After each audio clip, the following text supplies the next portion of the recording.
四旬期第5周星期六，若望福音11章45至56節，耶穌使那四散的天主子女都聚集歸一。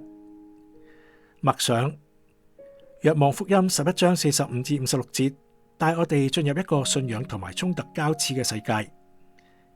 拉匝祿嘅復活係耶穌神能嘅彰顯，使好多人相信佢。然而呢個奇蹟亦都引發咗恐懼同埋反對。司祭長同法利賽人擔心羅馬人嘅干預，認為耶穌嘅存在威脅佢哋嘅地位同埋民族嘅穩定。大司祭蓋法無意中講出預言性嘅說話：一人替百姓死，免得全民族滅亡。呢句話揭示咗耶穌救贖使命嘅核心，佢將以自己嘅犧牲換取人類嘅救恩。喺段經文中，我哋睇到人性嘅複雜。有人因為奇蹟而信，有人因為恐懼而拒絕。耶穌明知危險逼近，卻繼續走向十字架。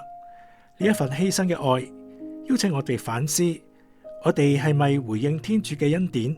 喺生活中，我哋係咪因為恐懼或者自保而拒絕佢嘅召叫？四旬期接近尾聲，呢一段經文提醒我哋，耶穌嘅苦難同埋死亡即將來臨。佢嘅奉獻係為咗聚集分散天主子女，包括你同我。我哋被召叫成為呢一個合一嘅一部分，並活出佢嘅愛。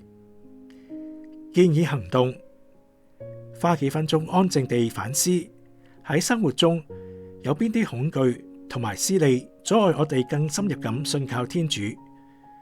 寫低呢啲想法，並祈求天主幫助你放低。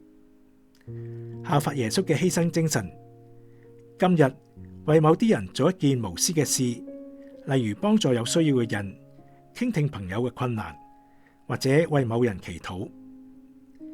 四旬期即將進入高潮，計劃點樣喺聖週，尤其是喺聖週5同埋復活節，更專注咁陪伴耶穌，例如參加彌撒，同埋默視佢嘅苦難。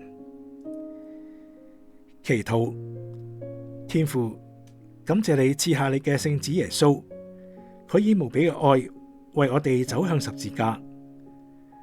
喺呢個四旬期嘅旅程中，求你開啟我哋嘅心，讓我認出你嘅恩典，並勇敢咁回應你嘅召叫，放下恐懼同自私，幫助我哋效法耶穌嘅奉獻，為身邊嘅人成為愛嘅工具。阿們。